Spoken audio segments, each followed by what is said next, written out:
हाय, good evening students. तो आज हम आपके लिए लेकर आए हैं अपने साइंस का फर्स्ट चैप्टर रासायनिक अभिक्रियाएं और समीकरण और लेक्चर नंबर 3। तो बच्चों, मैं आपको मोटिव के लिए सबसे पहले थोड़ी सी बात कहना चाहता हूँ, उसको ध्यान से सुनो। जो सफर की शुरुआत करते हैं वो मंजिल को पार करते हैं। जो सफर की शुरुआत करते हैं वो मंजिल को पार करते हैं। होना चाहिए बस चलने का हौसला, और हौसले वालों का तो रास्ते भी इंतजार करते हैं। तो चलो अब हम आगे चलते हैं। तो जैसे कि पिछले लेक्चर में हम पढ़ चुके थे रासायनिक समीकरण को संतुलित करना, और हमने वहां पर बात की थी कि रासायनिक समीकरण को संतुलित करने की विधि को हिट एंड ट्रायल विधि कहते हैं। क्लियर है? दूसरी बात हमने ये भी की थी कि रासायनिक समीकरण को जिस नियम के आधार पर संतुलित किया जाता है उस नियम को द्रव्यमान संरक्षण का नियम कहते हैं। जिसमें हमने बात की थी कि द्रव्यमान संरक्षण के नियम में कि किसी भी परमाणु के द्रव्यमान को ना ही तो हम संरक्षित कर सकते हैं और ना ही उसका विनाश कर सकते हैं। तो चलो अब हम आगे चलते हैं, लेट्स गो। तो हमारे पास था कल जो हमने लास्ट टाइम जो समीकरण की थी, हमारे पास बनकर आई थी इसे Fe2Fe प्लस H2O, जिसमें 3H2O थे एरो, और यहाँ पर था अपना Fe2O3, और यहाँ पर जो बना था वो था 3H2O।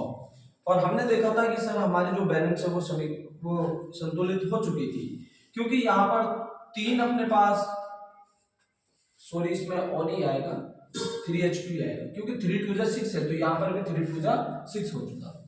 अच्छा, अब हम नेक्स्ट इसमें बात करने वाले हैं कि देखो भाई, हमने देखा था कि जो अपनी बैलेंस हुई है ये समीकरण, इसमें कुछ विशेष या हम कह सकते हैं कि आवश्यक जो परिस्थितियां होती हैं, आवश्यक परिस्थितियां कौन कौन सी होती हैं, जैसे कि हम बात करते हैं, जैसे ताप था, दाब था, ताप, दाब, कुछ उत्प्रेरक, ये जो होते हैं ना, ये क्या थी अपनी कुछ, क्या बोलते हैं अपन इनको, आवश्यक परिस्थितियां बोल देते हैं। इनको हम हमेशा जो अपने पास एरो का जो साइन है इसके ऊपर या नीचे दर्शाते हैं। नेक्स्ट जो बात थी, और उससे जो लास्ट जो बात आएगी वो आएगी इनकी भौतिक अवस्थाएं। देखो, जो भौतिक अवस्थाएं जो होंगी इनको, ये अपने पास जो भी हमने परमाणु लिए हुए हैं अपने समीकरण के अंदर, उसमें अपनी भौतिक अवस्थाओं को किस प्रकार से व्यक्त करेंगे। तो ये क्या है कि अपने पास जो जितने भी जो ये अपने पास दिए हुए परमाणु हैं, इनके सूत्रों के आधार पर हम उनको दिखाएंगे। तो भौतिक अवस्थाएं कितनी होती है, तो देखो भौतिक अवस्थाएं हमारी होती है, सबसे पहले हम बात करते हैं ठोस। ठोस को इंग्लिश में बोल देते हैं सॉलिड, और सॉलिड का प्रतीक हम क्या दिखाएंगे, एस। नेक्स्ट है द्रव, द्रव को बोलते हैं लिक्विड, और लिक्विड का जो प्रतीक होगा वो होगा एल। नेक्स्ट होती है गैस, गैस को इंग्लिश में भी गैस ही बोलते हैं हम, और इसका प्रतीक होता है जी। और एक होता है एक्वाटिक, जलीय। जो जलीय जो होता है उसका प्रतीक हो जाएगा, जिसको हम एक्वाटिक बोल देते हैं, एक्वाटिक, और इसका प्रतीक होगा एक। ये सभी क्या होती हैं, अपनी भौतिक अवस्थाएं होती हैं, और इन भौतिक अवस्थाओं को हमारे जो रासायनिक समीकरण होंगे, उन रासायनिक समीकरण में जो भी परमाणु भाग ले रहे हैं उनको इन भौतिक अवस्थाओं के आधार पर दर्शाते हैं। अब देखो, जैसे अपने पास ये समीकरण है, हम देखते हैं कि सर हमारे पास ये समीकरण है, तो इसको हम वापस से नोट करें। यहाँ पर हमारे पास है 2Fe plus 3H2O arrow Fe2O3 plus 3H2। चलो अब इनकी भौतिक अवस्था दिखाते हैं इसको। Fe जो है सॉलिड स्टेट में पाया जाता है, तो इसलिए यहाँ पर S लगाएंगे। H2O लिक्विड है तो L लगाएंगे। Fe2O3 ये भी सॉलिड स्टेट में है तो S लगाएंगे। और हाइड्रोजन क्या होती है बच्चों, गैस, तो यहाँ पर क्या लगा देंगे, G। क्लियर? तो समझ आया होगा सभी को। तो अपने चैनल को लाइक करते रहो, सब्सक्राइब करते रहो, और ज्यादा से ज्यादा शेयर करो, और बेल आइकन जरूर दबाओ। तो चलो इसका स्क्रीनशॉट ले लो एक बार, आगे चलते हैं। तो चलो आपने स्क्रीनशॉट ले लिया होगा। अब हम इसमें नेक्स्ट बात करने वाले हैं रासायनिक अभिक्रिया। देखो रासायनिक अभिक्रियाओं के प्रकार से होती, रासायनिक अभिक्रिया को हम पहले से बात कर चुके हैं। अब हम बात करेंगे रासायनिक अभिक्रियाओं के प्रकार। देखो रासायनिक अभिक्रियाएं कितने प्रकार की होती है, प्रत्येक को जानेंगे अब हम यहाँ पर। तो सबसे पहले हम यहाँ पर बात करने वाले संयोजन अभिक्रिया। नंबर 1 हेडिंग डालते हैं अपनी, रासायनिक अभिक्रिया के प्रकार। अभिक्रिया के प्रकार। तो रासायनिक अभिक्रियाओं में सबसे पहले जिसके बारे में बात करने वाले हैं वो है अपने नंबर 1 पर आ जाती है संयोजन अभिक्रिया। संयोजन अभिक्रिया। और बच्चों संयोजन अभिक्रिया को इंग्लिश में बोलते हैं एडिशनल रिएक्शन। Additional reaction. चलो हम जानते हैं कि संयोजन अभिक्रिया क्या होती है। देखो इसके नाम से हम इसकी परिभाषा बना सकते हैं। संयोजन, संयोजन का अर्थ होता है जोड़ना या जुड़ना, जिसको इंग्लिश में एडिशनल बोल देते हैं, और अभिक्रिया। क्लियर? तो ऐसी अभिक्रिया जिसमें दो या दो से अधिक अभिकारक जुड़ करके, दो या दो से अधिक अभिकारक जुड़ करके और उत्पाद का निर्माण करते हैं, तो ऐसी अभिक्रिया को हम क्या बोलते हैं, संयोजन अभिक्रिया। तो चलो बच्चों इसकी परिभाषा लिखते हैं। ऐसी अभिक्रिया, ऐसी अभिक्रिया जिसमें दो या दो से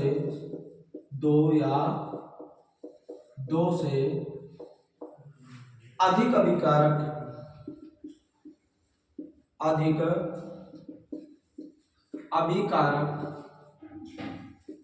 जुड़कर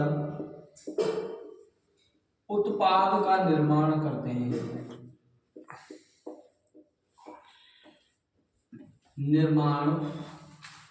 हैं, संयोजन अभिक्रिया कहलाती है। संयोजन अभिक्रिया कहलाती है। चलो इसके लिए अब हम एक अभिक्रिया, एक इसमें रिएक्शन की बात करेंगे। तो देखो इसके लिए हम एक रिएक्शन दिखाते हैं आपको कि देखो हमारे पास है कैल्शियम ऑक्साइड। क्या है बच्चों? Calcium oxide. Calcium oxide, calcium oxide की अभिक्रिया हम कराते हैं जल के साथ। किसके साथ कराते हैं? जल के साथ। H2O, इसको बच्चों हम यहां से यहां लिख देते हैं ऑक्साइड। और ये हो गया अपने पास जल। अच्छा आगे बात करते हैं एरो कि कैल्शियम ऑक्साइड जो है वो जल के साथ अभिक्रिया करके एक उत्पाद का निर्माण कर रहा है, और उत्पाद क्या करेगा? CaOH का होल बेस, जिसको हम क्या कह देंगे? Calcium hydroxide. कैल्शियम और हाइड्रोक्साइड,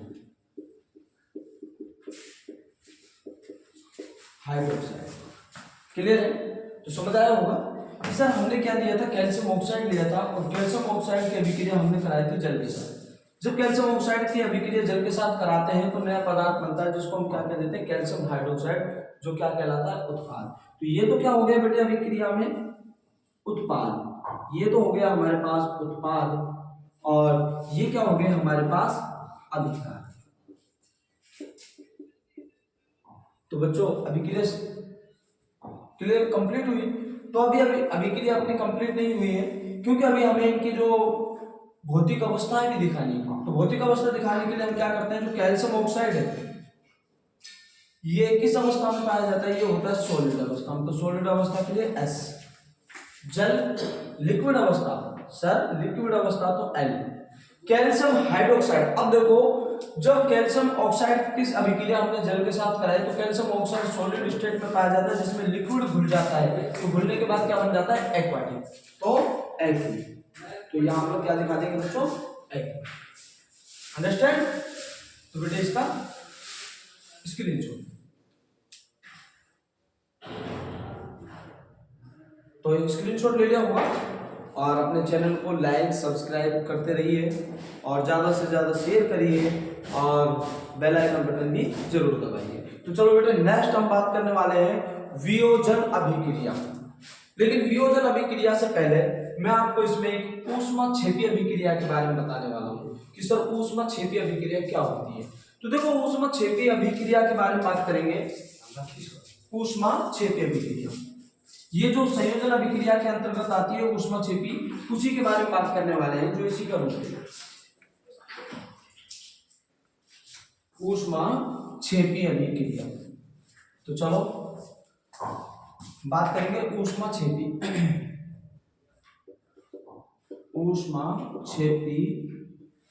अभिक्रिया। देखो, ऊष्माक्षेपी अभिक्रिया होती क्या है।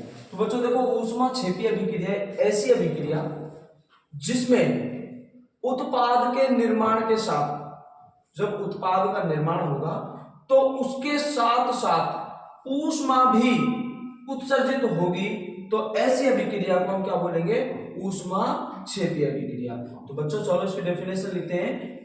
ऐसी अभिक्रिया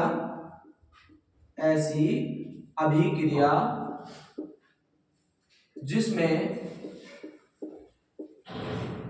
उत्पाद के निर्माण के साथ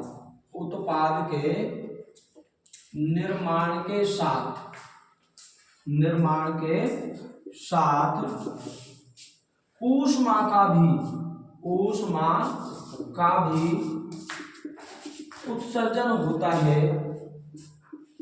उत्सर्जन होता है, ऊष्माक्षेपी अभिक्रिया कहलाती है। ऊष्माक्षेपी अभिक्रिया कहलाती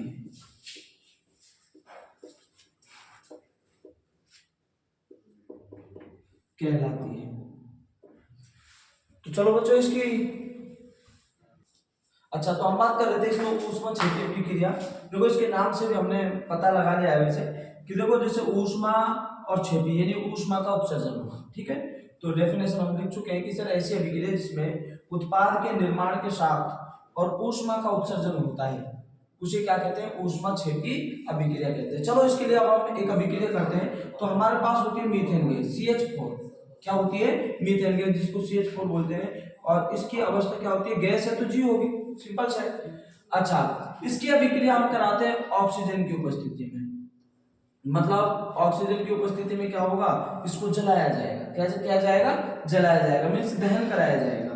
तो मैंने आपको बताया कि जो भी कोई अपने पास आवश्यक परिस्थितियां होंगी, चाहे हम उसके ताप की बात करें, चाहे दाब की बात करें, चाहे उत्प्रेरक की बात करें, चाहे हम इसमें दहन की बात करें, तो उसको एरो के निशान के ऊपर लगाएंगे। तो चलो हम यहाँ पर दहन की बात करें तो दहन, ये मीथेन गैस का हम ऑक्सीजन की प्रेजेंटेशन में दहन कराते हैं।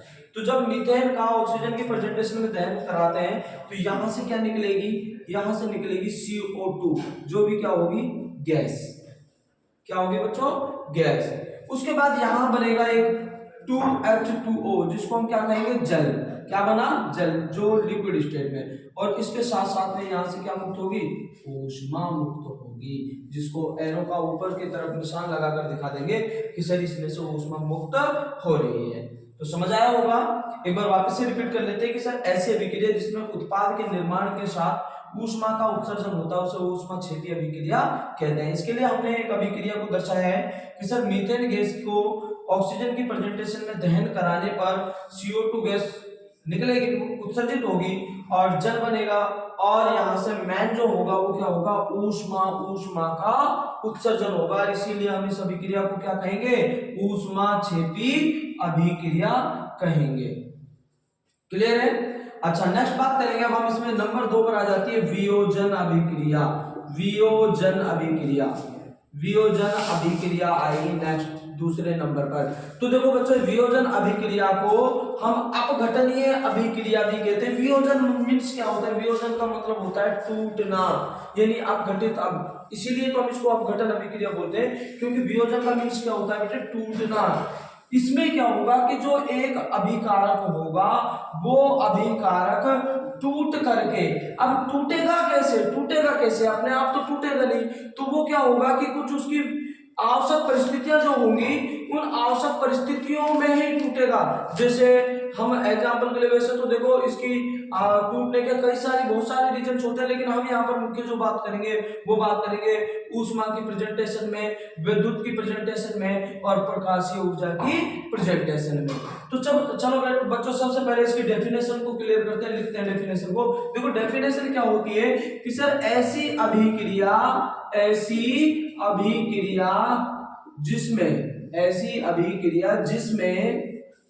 जिसमें एक अभिकारक या एकल अभिकारक, हम एक अभिकारक या एकल अभिकारक बोल सकते हैं, एक अभिकारक टूटकर दो या दो से अधिक उत्पादों का निर्माण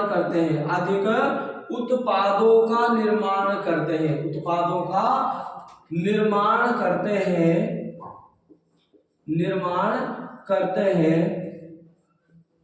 वियोजन अभिक्रिया कहलाती है बच्चों। क्या कहलाती है? वियोजन अभिक्रिया कहलाती है। कौन सी अभिक्रिया बच्चों? वियोजन अभिक्रिया कहलाती है। समझ आया? तो समझ आया तो अपने चैनल को लाइक कीजिए, सब्सक्राइब कीजिए, ज्यादा से ज्यादा शेयर कीजिए और इसमें बिल्कुल भी कंजूसी नहीं बरतोगे आप लोग। क्लियर है? चलो अब हमने बात की है वियोजन की। वियोजन अभिक्रिया को किस नाम से भी जानते हैं? दूसरे नाम से अपघटनीय अभिक्रिया। क्यों? क्योंकि सर इसमें क्या होता है कि जो एकल अभिकारक जो होता है ना, वो टूट करके दो या दो से अधिक उत्पादों का निर्माण करता है। इसीलिए हम इसको क्या बोल देते हैं? वियोजन अभिक्रिया या अपघटनीय अभिक्रिया भी बोल देते हैं। याद रखना एग्जाम में इसको वियोजन अभिक्रिया के नाम से भी बोला जा सकता है और अपघटनीय अभिक्रिया के नाम से भी बोला जा सकता है। That's clear. अब इसके लिए हम एक छोटी सी अभिक्रिया कर लेते हैं इसको समझने के लिए। और अभिक्रिया होगी कि सर हमारे पास CaCO3 है, यानी कैल्शियम कार्बोनेट है। क्या है बच्चों? Calcium carbonate. और कैल्शियम कार्बोनेट को ऊष्मा की प्रेजेंटेशन में थोड़ी ऊष्मा दे करके, कैल्शियम कार्बोनेट को थोड़ी सी मात्रा में ऊष्मा दे करके उसको दो या दो से अधिक उत्पादों में विखंडित कर देंगे, तोड़ देंगे। और दो अलग अलग कौन बनेंगे? एक तो बनेगा कैल्शियम ऑक्साइड और दूसरा बच्चों इसमें से क्या बन जाएगा? CO2, जो यहां से निकल जाएगी, मुक्त हो जाएगी CO2। तो यही अभिक्रिया क्या कहलाती है? वियोजन अभिक्रिया या अपघटनीय अभिक्रिया कहलाती है। तो बच्चों समझ आ गया होगा? इसका स्क्रीनशॉट ले लो। तो स्क्रीनशॉट ले लिया होगा। अब हम बात करेंगे कि जो वियोजन अभिक्रिया है अपनी, वियोजन अभिक्रिया को जैसे कि हमने अभी बात की कि एक अभिकारक टूट करके दो या दो से अधिक जो है उत्पादों का निर्माण करते हैं, तो किन किन की प्रेजेंटेशन में, जैसे कि हमने अभी ऊष्मा के बारे में बात की, तो ये तीन प्रकार से होगी। हम एक तो इसमें बात करेंगे ऊष्मा की प्रेजेंटेशन में, दूसरी बात करेंगे इसमें विद्युत की प्रेजेंटेशन में, तीसरी बात करेंगे प्रकाश ऊर्जा के प्रेजेंटेशन में। तो चलो बच्चों एक बार इसका स्क्रीनशॉट ले लो।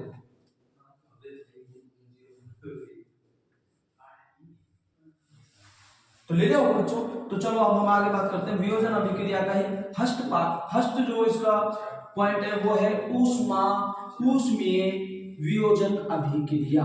इसका पहला जो है वो है ऊष्मीय वियोजन अभिक्रिया। तो चलो बच्चों पहले हम ऊष्मीय वियोजन अभिक्रिया के ही बारे में बात करेंगे कि सर ये ऊष्मीय वियोजन अभिक्रिया क्या होती है। और बच्चों याद रखना ये एग्जाम के टाइम में कई बार पूछा गया क्वेश्चन है और आपको अच्छे से क्लियर कर लेना है। तो मेरे साथ यहाँ पर पूरा फोकस रखो। तो हम बात कर रहे थे वियोजन अभिक्रिया या अपघटनीय अभिक्रिया। और अपघटनीय अभिक्रिया की हम सबसे पहले किसकी बात कर रहे हैं? तो हम सबसे पहले इसमें बात कर रहे हैं बेटे ऊष्मीय वियोजन अभिक्रिया। तो ऊष्मीय वियोजन अभिक्रिया, ऊष्मीय वियोजन। देखो बच्चों ऊष्मीय वियोजन क्या होता है? देखो इसके नाम से पता लग रहा है कि इसमें जो ऐसी अभिक्रिया जिसमें क्या होता है कि जो अभिकारक है वो ऊष्मा को पा करके, यानी ऊष्मा को प्राप्त करके और उत्पादों में वियोजित हो जाते हैं, अपघटित हो जाते हैं। तो ऐसी अभिक्रिया को हम क्या बोल देते हैं? ऊष्मीय वियोजन अभिक्रिया। तो बच्चों चलो इसकी डेफिनेशन लिखते हैं कि ऐसी अभिक्रिया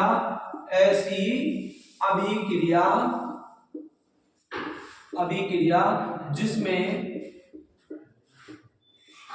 अभिकारक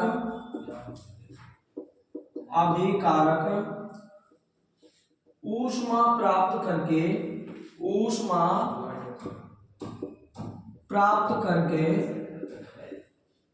उत्पादों में वियोजित हो जाते हैं, वियोजित हो जाते हैं, ऊष्मीय वियोजन कहलाती है। ऊष्मीय वियोजन अभिक्रिया कहलाती है, अभिक्रिया कहलाती है। That's clear. तो चलो अब इसको अभिक्रिया के द्वारा समझ लेते हैं। तो बच्चों हमारे पास यहाँ पर हम क्या करते हैं कि दो अणु लेते हैं फेरस सल्फेट FeSO4, जिसको हम क्या बोल देते हैं, फेरस सल्फेट। और जो फेरस सल्फेट की जो अवस्था क्या होगी, तो बच्चों फेरस सल्फेट की होगी सॉलिड अवस्था। अच्छा, अब यही फेरस सल्फेट जो होगा बच्चों, ये ऊष्मा की उपस्थिति में, यानी ऊष्मा पा करके, यानी ऊष्मा को प्राप्त करके, और ये कई उत्पादों में वियोजित हो जाएगा। अब कई उत्पाद इसके कौन कौन से वो बात करते हैं, तो सबसे पहले इसमें बनेगा Fe2O3, जिसको हम क्या बोल देंगे, फेरस ऑक्साइड या फेरस ऑक्साइड बोल देंगे बेटे इसको। ये बना इसमें फेरस ऑक्साइड बन गया। क्लियर है, ये भी सॉलिड स्टेट में होगा। नेक्स्ट बात करेंगे, एक तो इसमें फेरस ऑक्साइड बन गया। नेक्स्ट बात करते हैं, इसमें एक बनेगा सल्फर डाइऑक्साइड, और सल्फर डाइऑक्साइड किस अवस्था में होगी, गैस अवस्था में। तो लिख देंगे बच्चों सल्फर डाइऑक्साइड, और नेक्स्ट इसमें बनेगा बच्चों SO3, जो भी किस अवस्था में होगा, गैसीय अवस्था में, जिसको हम क्या बोलेंगे, sulphur trioxide, sulphur trioxide. That's clear बच्चों, समझ आया होगा। तो समझ आया होगा तो अपने इस अभिक्रिया का ऐसे कैसे स्क्रीनशॉट ले लो, और अपने चैनल को लाइक करो, सब्सक्राइब करो, और ज्यादा से ज्यादा इसको शेयर करो। चलो करो जल्दी से।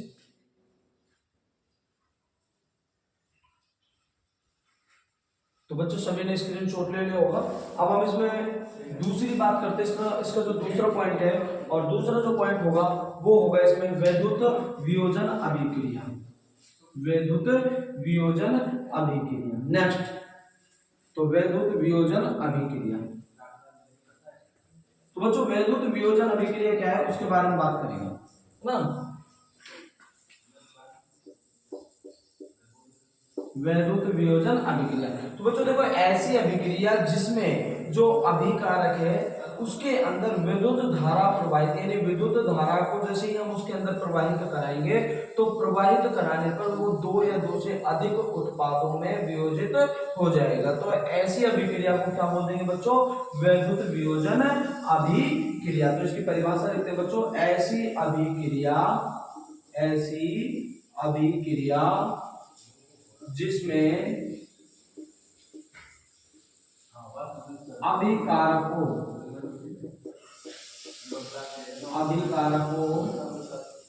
में विद्युत धारा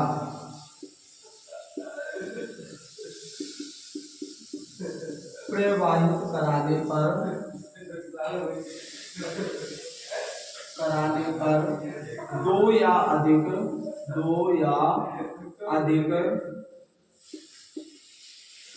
उत्पादों में वियोजित हो जाता है, वियोजित हो जाता है। क्या कहलाती है बच्चों, वैद्युत वियोजन अभिक्रिया, वियोजन अभिक्रिया कहलाती है। That's clear. चलो आगे चलते हैं, अब इसको अभिक्रिया द्वारा समझ लेते हैं। तो बच्चों इसके लिए अभिक्रिया होगी अपनी, इसमें हम क्या करते हैं, 2H2O, यानी अपने पास दो अणु जल के हैं, और दो अणु जल के अंदर विद्युत धारा प्रवाहित कराते हैं। क्या प्रवाहित कराते हैं बच्चों, विद्युत धारा प्रवाहित कराते हैं। जब दो अणु जल में विद्युत धारा को प्रवाहित कराया जाता है, तो ये 2H2 जो एक गैस होगी, हाइड्रोजन 2H2 और O2, 2H2 और O2 ये भी गैस होगी, इसमें विभक्त हो जाएगा। तो ये हो गया लिक्विड स्टेट, ये हो गई गैस और ये भी क्या हो गई गैस। तो हम इसको कैसे बोलेंगे कि सर ऐसी अभिक्रिया जिसमें अभिकारकों में विद्युत धारा को प्रवाहित कराने पर वो दो या अधिक उत्पादों में वियोजित हो जाता है, तो उसे क्या कहते हैं, विद्युत वियोजन अभिक्रिया कहते हैं। जैसे एग्जांपल के लिए हमारे पास दो अणु जल के हो गए, इसके अंदर विद्युत धारा प्रवाहित कराई जाती है, तो वो उसमें से दो अणु हाइड्रोजन के और ऑक्सीजन गैस वहां से मुक्त हो जाती है। तो ऐसी अभिक्रिया को क्या बोलते हैं बच्चों, विद्युत वियोजन अभिक्रिया बोलते हैं। तो लास्ट इसमें एक बच रही है प्रकाशीय वियोजन अभिक्रिया। चलो उसको भी क्लियर कर लेते हैं। दूसरे नंबर की थी और ये आ जाती है तीसरे नंबर की। तो ये हो जाती है अपनी प्रकाशीय वियोजन अभिक्रिया। कौन सी आ जाती है बच्चों, प्रकाशीय वियोजन अभिक्रिया। लास्ट वियोजन अभिक्रिया। तो अभिक्रिया होती क्या है, देखो इसके नाम से पता लग रहा है बच्चों, प्रकाशीय वियोजन अभिक्रिया मतलब ऐसी अभिक्रिया या जिसमें जो अभिकारक होंगे अपने पास वो प्रकाश की उपस्थिति में वियोजित होकर टूट करके दो या अधिक उत्पादों में परिवर्तित हो जाएंगे। ये दो या दो से अधिक उत्पाद निर्मित होंगे। तो ऐसी अभिक्रिया को क्या बोलेंगे बच्चों, प्रकाशीय वियोजन अभिक्रिया। तो इसकी डेफिनेशन लिखेंगे कि बच्चों ऐसी अभिक्रिया जिसमें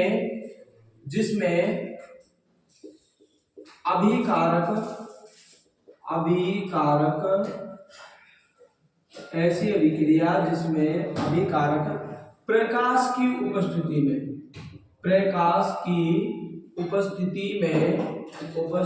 में वियोजित होकर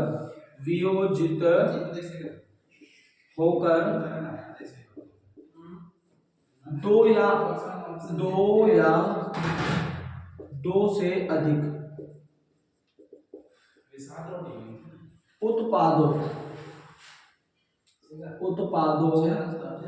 में वियोजित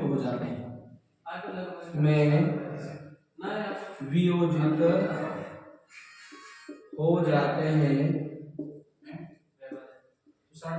प्रकाशीय वियोजन अभिक्रिया कहलाती है।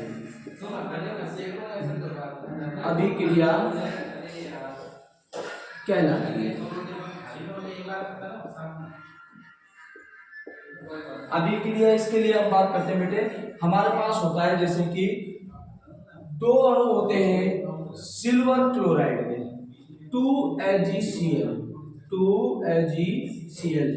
जो AgCl बेटे जो होगा अपने पास वो होगा सॉलिड स्टेट में, और ये प्रकाश की उपस्थिति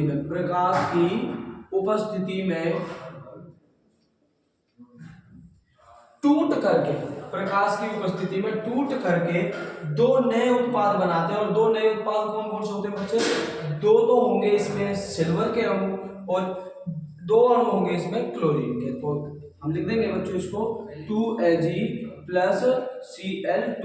तो Cl2 जो क्या होगी गैस होगी और Ag क्या होगा सॉलिड होगा। तो बच्चों ये अभिक्रिया बनेगी इसके लिए। तो बच्चों चलो एक बार और वापस से इसको एक बार रिपीट कर लेते हैं। प्रकाशीय वियोजन अभिक्रिया की बच्चों ऐसी अभिक्रिया जिसमें अभिकारक प्रकाश की उपस्थिति में वियोजित होकर दो या दो से अधिक उत्पादों में वियोजित हो जाते हैं, प्रकाशीय वियोजन अभिक्रिया कहलाते हैं। उदाहरण इसके लिए हमारे पास है कि सर हमने इसमें दो अणु तो लिए सिल्वर क्लोराइड के और प्रकाश की उपस्थिति में ये वियोजित होकर टूट करके दो अणु इसमें सिल्वर के बनेंगे और क्लोरीन गैस यहाँ से मुक्त हो जाएगी। तो आई होप अंडरस्टैंड सभी को समझ आया होगा। तो बच्चों अपने चैनल को लाइक कीजिए, सब्सक्राइब कीजिए और ज़्यादा से ज़्यादा शेयर कीजिए। तो बच्चों चलो एक बार वापस से हम आपको बता दे रहे हैं कि नेक्स्ट अपना जो लेक्चर 4 होगा उसमें हम अपने इस कंप्लीट चैप्टर को पूरा कर लेंगे। Thanks all.